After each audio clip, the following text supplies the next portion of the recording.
Welcome to the Murphy, Sam, and Jodi After the Show podcast. I thought today we would dig right in because we're getting a ton of real-life ghost stories emailed to us at murphysamandjodi.com, and I don't want any of these to slip through. And we're really only, having you tell them on the show on Fridays in the month of October. So for the emails that come in, I want to share them here. And they could be happy ones or scary ones. So a lot of times we get the little, aw, sweet, somebody. A lot of grandmas. Yeah. Grandpas. Mm-hmm. Love that. Although, if you go throughout your whole life and you don't have your own real life ghost story, so what? It's okay. I don't. I want one. I don't really even want one. I want a nice one. I don't want a spooky one. I don't need it. I only have two. I don't know that you would call them ghost stories, but, they were visits from beyond. That's what you I think anyway. Yeah. Yeah. One was my grandfather when I was 10, and the other was my mother about a year and a half after, she passed away. That's right. I remember. It was weird, but in the car. Riding in the car with you. Right, exactly. Now, I didn't actually see her riding the car. Whoa, what are you doing here? It wasn't that. But yeah, it was like a crazy, ridiculous, overwhelming presence that was so strong, it caused me to look, to see. And it wasn't like anything out of the corner of my eye. It was just that's a feeling. Fantastic. And I turned to look and it's like, okay, this is just too weird. Did you smell her too? Or? No, I wasn't anything like that. It was just a sense. So Not a scent. Right. Yeah, exactly. But, That's so cool. I love that feeling when you feel like you spent time with someone who's no longer here, when you dream about them. Yeah. I love that. You have spent time with your dad, though. That's the cardinal. That's not the same thing. That's not a ghost. Oh. A bird is not a ghost. Oh. I don't equate it as the same thing. When I see certain birds, I think of him, and I have those little moments with myself. But that's just a person grieving and thinking of him. I've never felt his presence. I would love it, but it also, I don't think I'm open to it. This is what's going on. I mean, look, okay. I don't know. I never planned for those. My grandfather checked on me. When I had the flu one time, I was 10 years old, and I turned around to say, I'm feeling okay or better. And, of course, he wasn't there because he just passed away a couple of months before. And, He might have been checking on you. Yeah, well, and there were people like, yeah, you were just hallucinating on your medicine. I'm like, who are you hanging out with to talk like that? Right, I know, right. That's the way my mom used to talk. Okay. No, that's not. All right. No. What I was going to say about that, for anybody's story, it's a personal thing. You can't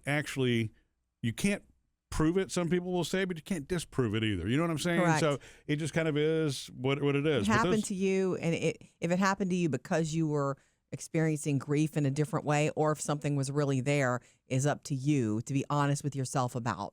For me, with the birds, Sam, that's me.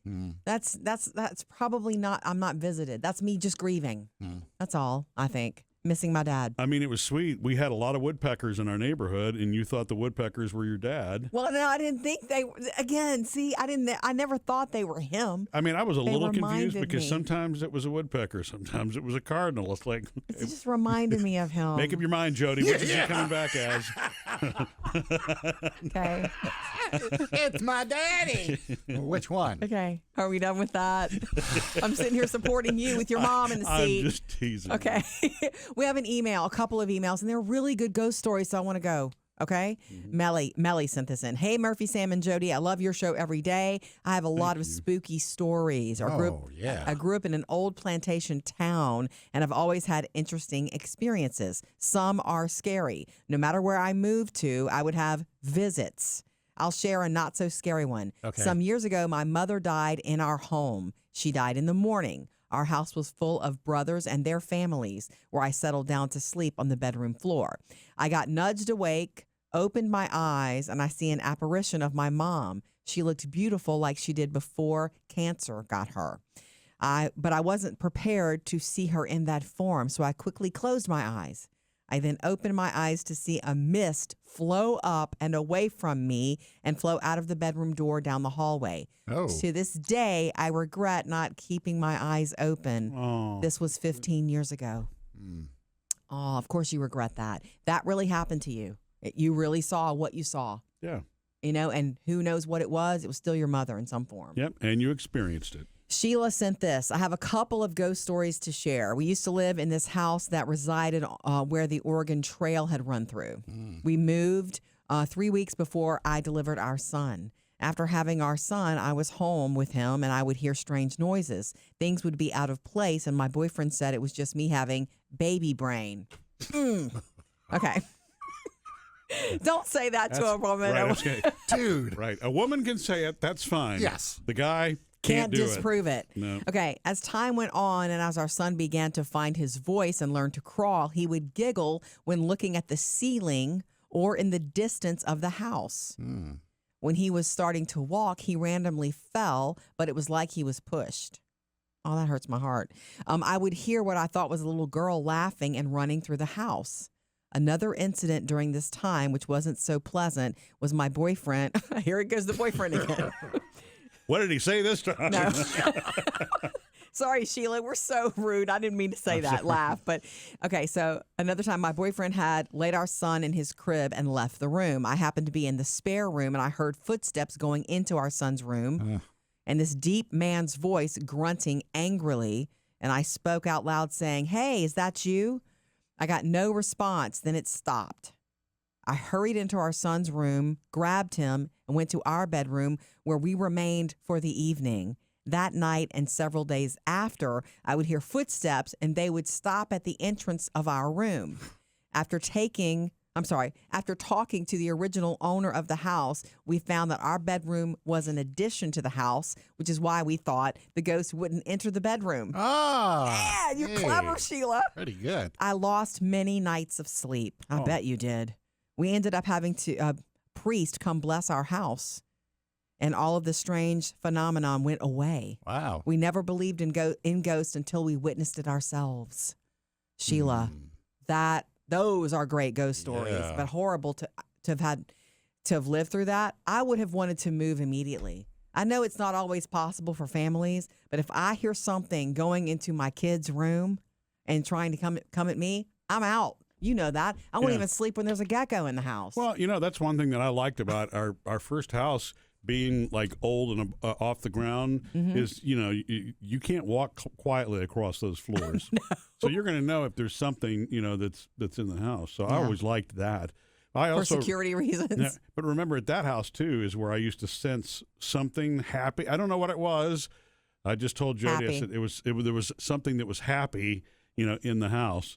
We were in the house. Well, right. Well, you used to drink at that point, too. I was drinking at that time. Aww, yes, exactly. But that's not what it was. But I don't think it was wine influenced at that time. That's not what it was. Yeah.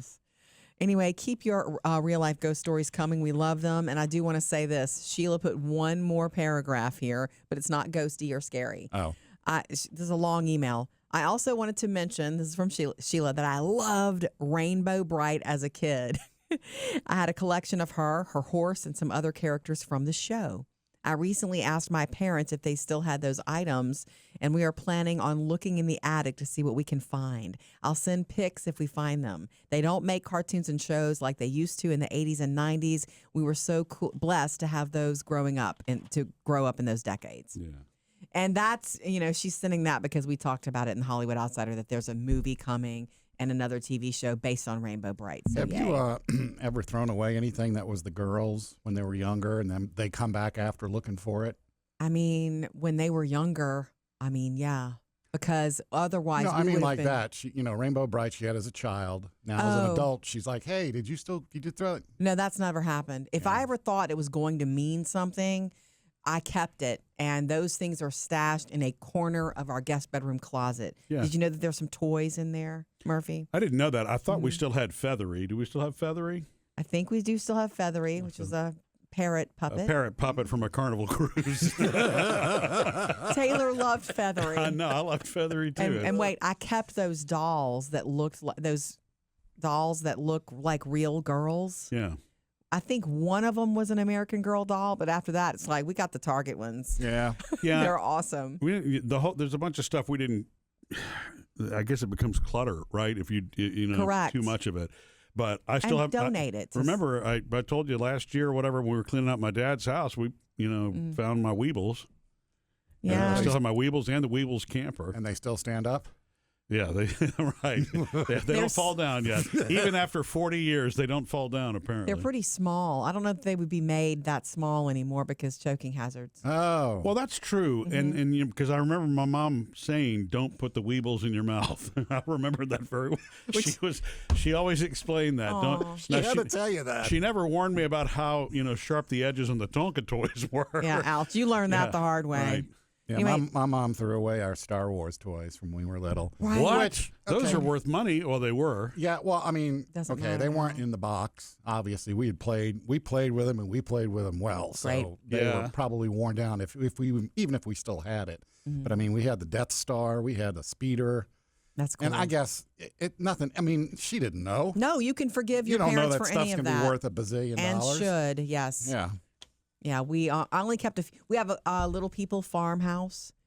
I don't know why I kept it. It was just one of the first toys, I think, that sweet. ever entered Taylor's life and our life. When the So little I people kept- were little, or the big little people. I think they're kind of big. Oh, they're the bigger little people, yeah. Yeah. Again, another safety hazard from the 70s that was gone. My mom also told me, don't put little people in your mouth. She said the same thing about that. Did you have a problem with putting stuff in your mouth? Keep telling you. She was always wanting us to be safe. And so Yeah. it's like, yeah, everything is, Everything came with a disclaimer. Right, don't run with that in your hand and don't put that in your mouth. Right. Thank you, Melly and Sheila. We love hearing your real life ghost stories, scary or sweet. Keep them coming between now and Halloween. Missed any part of the show? Get it all on the Murphy, Sam, and Jody podcast.